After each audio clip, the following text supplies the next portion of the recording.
Previously unknown loss of Antarctic ice discovered by NASA. Antarctica is crumbling at its edges. Topics: Antarctica climate change. JPL NASA popular. By Jet Propulsion Laboratory, September 5, 2022. The 200-foot-tall, 60-meter-tall, front of the Getz ice shelf in Antarctica is scored with cracks where icebergs are likely to break off, or calve, in this 2016 photo. The first estimate of Antarctic calving has found that since 1997 ice shelves have lost as much ice from calving as from melting. Credit: NASA/GSFC/OIB/Jeremy Harbeck. New NASA research on Antarctica, including the first map of iceberg calving, doubles the previous estimates of loss from ice shelves and details how the continent is changing.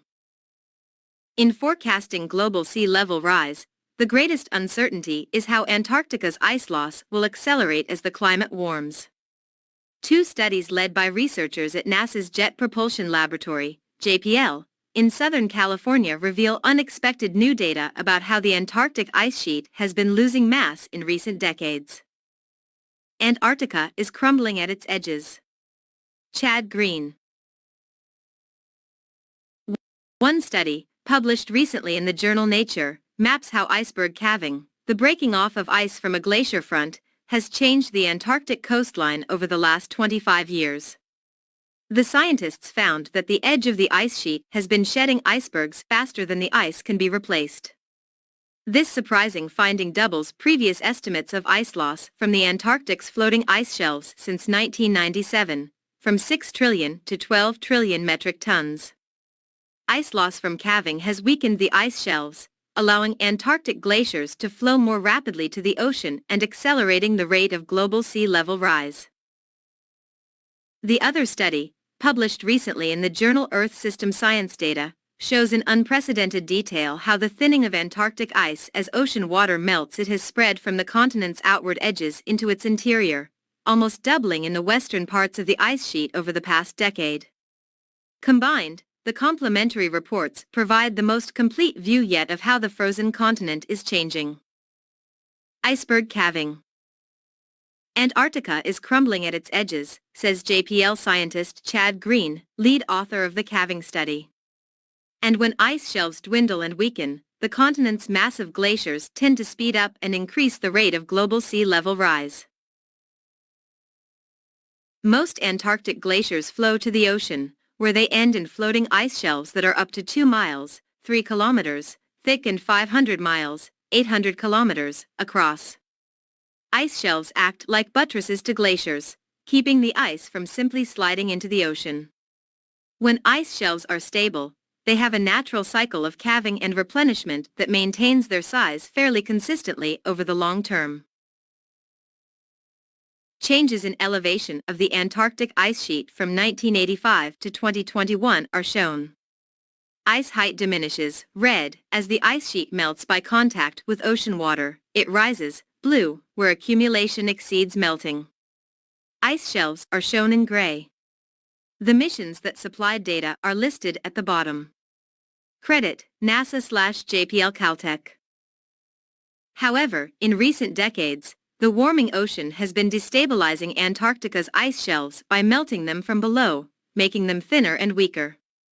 Although satellite altimeters measure the thinning process by recording the changing height of the ice, until this study, there hasn't been a comprehensive assessment of how climate change might be affecting calving around the continent. Part of the reason is that satellite imagery has been challenging to interpret.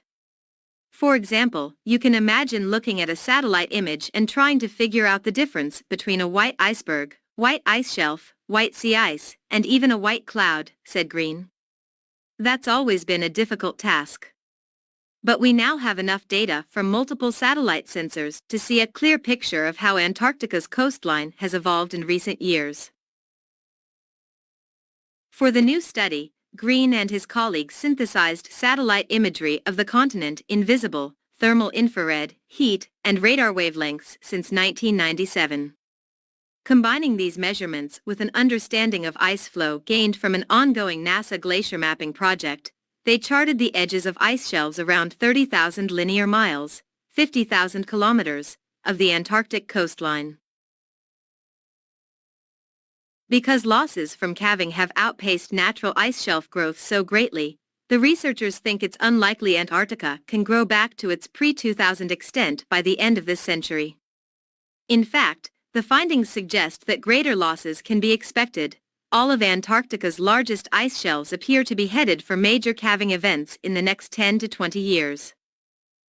Mapping 36 years of ice loss.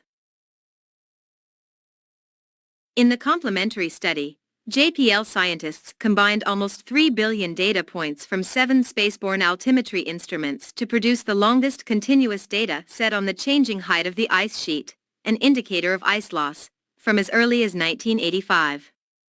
They utilized radar and laser measurements of ice elevation, accurate to within centimeters, to produce the highest resolution monthly maps of change ever made of ice loss. Hundreds of meltwater lakes hide deep beneath the expanse of Antarctica's ice sheet.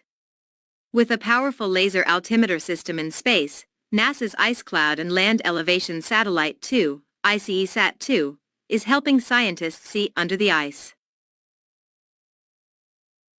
The unparalleled detail in the new record demonstrates how long-term trends and annual weather patterns affect the ice. It even depicts the rise and fall of the ice sheet as subglacial lakes regularly fill and empty, see video above, miles below the surface. Subtle changes like these, in combination with an improved understanding of long-term trends from this dataset, will help researchers understand the processes that influence ice loss, leading to improved future estimates of sea level rise, said JPL's Johan Nielsen, lead author of the study.